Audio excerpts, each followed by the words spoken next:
तरफ से पहली प्रतिक्रिया दी गई है इस हमले के बाद। हालांकि अमेरिकी राष्ट्रपति की तरफ से कहा गया है कि तमाम जो जेट्स हैं सुरक्षित वापस लौट रहे हैं और इसके बाद शांति की शुरुआत होगी, लेकिन दुश्मन ने हमारे ऊपर हमला किया है, ये ईरान ने माना है, ईरान की तरफ से कह दिया गया है। हालांकि ईरान पहले भी लगातार इस तरह की धमकियां देता रहा है कि अगर अमेरिका कूदता है तो ज्यादा बुरा होगा दुनिया भर के लिए। फोर्डो परमाणु ठिकानों पर हमला किया गया है। अमेरिकी हमले पर ईरान की तरफ से पहला रिएक्शन आया है, पहली प्रतिक्रिया आई है।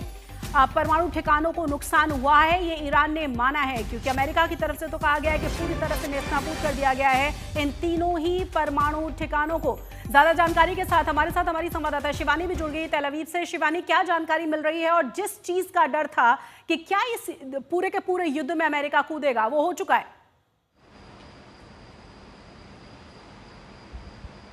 देखिए, बिल्कुल आपको बता दूं कि कल देर शाम से लगातार हम इस बात की पुष्टि कर रहे थे कि जो B-2 बॉम्बर्स हैं अमेरिका के, वो मोबिलाइज किए जा रहे हैं, वो मूव हो रहे हैं। और इस बात का साफ इंडिकेशन भी था कि ये बॉम्बर्स किस वजह से मोबिलाइज हो रहे हैं। ये जो काम करने आए थे वो काम इन्होंने कर दिया है। 3 अहम न्यूक्लियर साइट्स, जिसमें एस्फहान भी है, जिसमें फोर्डो भी है, जो सबसे बड़ा माना जाता है, जो कोम शहर से नज़दीक है, माउंटेन्स के नीचे है। और ये कहा जा रहा था कि जो अंडरग्राउंड फैसिलिटीज़ होती हैं न्यूक्लियर प्रोग्राम्स की, उनको अगर कोई पेनिट्रेट कर सकता है, उन्हें अगर कोई भेद सकता है, ख़त्म कर सकता है, तो वो अमेरिका के B-2 बॉम्बर्स ही कर सकते हैं।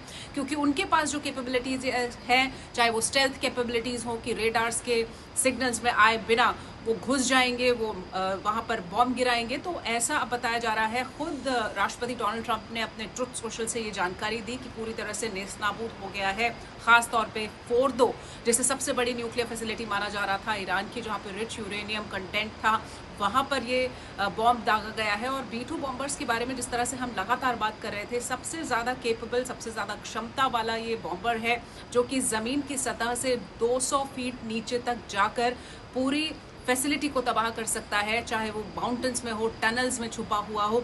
तो ऐसा ही यहाँ पर हुआ है। और शशि, आपको ये भी बताऊं कि ईरान की तरफ से पहली प्रतिक्रिया आई है, जिसमें उसने इस बात को माना है कि ये हमला हुआ है अमेरिका की तरफ से, चाहे वो एस्फहान में हो, चाहे वो फोर्डो में हो, तो एक बड़ा हमला। और यहाँ से उन्होंने माना है कि परमाणु ठिकानों को नुकसान पहुंचा है, क्योंकि हो सकता है,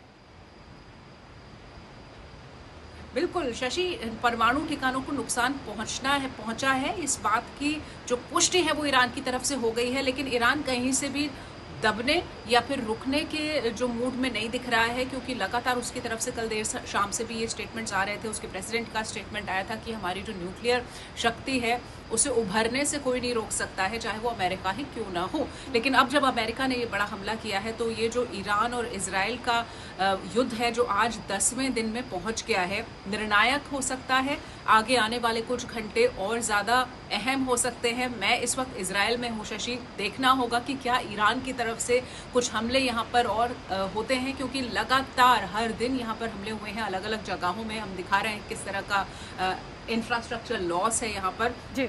और जब भी इस तरह से मिसाइलें आती हैं ईरान की तरफ से, सायरन साउंड हो जाते हैं पूरे इजराइल में। लेकिन ये एक बहुत बड़ा घटनाक्रम है, जिसमें प्रेसिडेंट ट्रंप ने खुद सोशल पर डाला और बताया कि पूरी तरह से फुली ब्लोन, मतलब खत्म कर दिया गया है फोर्डो को, जो कि ईरान की सबसे बड़ी न्यूक्लियर साइट थी। और उसके अलावा एस्फहान का इलाका और एक और न्यूक्लियर साइट, उन 3 जगहों पर ये B-2 बॉम्बर्स बरसे हैं, जहां पर इन्होंने इस न्यूक्लियर क्षमता को ईरान की खत्म किया। शिवानी, एक और चीज कि रात कैसी रही इजराइल में, और जिस तरीके से तमाम तस्वीरें सामने आई हैं, चाहे वो जान का नुकसान हो, चाहे फिर इंफ्रा का नुकसान हो, जबरदस्त तरीके से ईरान की तरफ से हमले देखे गए हैं।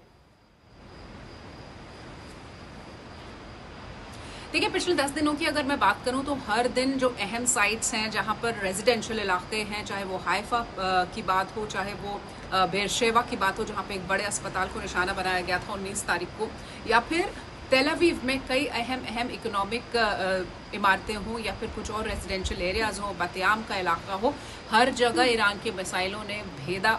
24 कैजुअल्टीज हुई, इंफ्रास्ट्रक्चर को भारी नुकसान हुआ। लेकिन कल की जो बात है, मैं आपको बताऊं, जितने भी लोग इजराइल में थे, जितने भी एक्सपर्ट्स थे जिससे हमारी बात हो रही थी, उनका ये कहना था कि बहुत ही